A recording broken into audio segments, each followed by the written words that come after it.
સુરતમાં કૂતરા કરડવાના કિસ્સા અવારનવાર સામે આવતા હોય છે, પરંતુ આજરોજ એક વિચિત્ર જ કિસ્સો સામે આવ્યો છે. મળતી માહિતી મુજબ મૂળ મહારાષ્ટ્રના વતની અને હાલ ભેસ્તાનમાં સંગમ સોસાયટીમાં રાજુભાઈ ગોગે પત્ની અને ખંડુ નામના 1 વર્ષના બાળક સાથે રહે છે. રાજુભાઈ સચિન જીઆઈડીસીમાં આવેલી કેમિકલ કંપનીમાં મજૂરી કામ કરે છે. ઘર પાસેથી રાજુભાઈને એક કાચબો મળી આવ્યો હતો, જેથી તેઓ તેને ઘરે લઈ આવ્યા હતા. નવી સિવિલ હોસ્પિટલમાં પીડિયાટ્રિક વિભાગના ડોક્ટર ખુશ્બુ ચૌધરીએ જણાવ્યું હતું કે કાચબામાં કૂતરા અને બિલાડીની જેમ રેબિઝનું ઝેર હોતું નથી.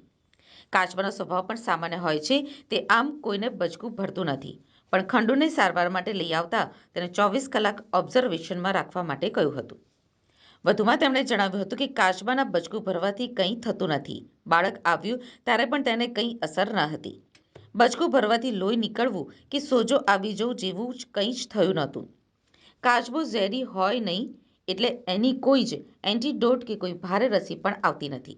તેમ છતાં તેના પિતાને કહ્યું કે ખંડુને કોઈ પણ લક્ષણ દેખાય તો તરત જ સારવાર માટે લઈને આવવું. આ સાથે જ કાચબાના કરડવાથી કોઈ પણ અસર થતી નથી તેવું પણ જણાવ્યું હતું. હા, મારું નામ ડૉક્ટર ખુશ્બુ ચૌધરી છે.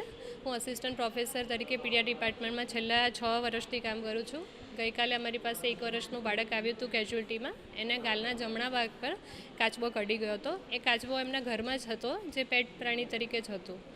સામાન્ય રીતે કેવું કે આ બાળકને કોઈ ભારે લક્ષણો નહોતા, ખાલી ગાલ પર સામાન્ય સ્ક્રેચ હતું, તેનું ડ્રેસિંગ કર્યું હતું. કોઈ શરીરના બીજા અવયવ પર પણ કોઈ ભારે નુકસાન થયું નહીં હતું.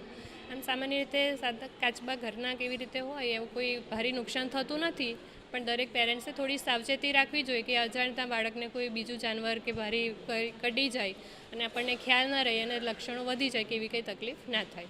પણ કાચબો કરડવાથી મોટી નુકસાની થતી નથી.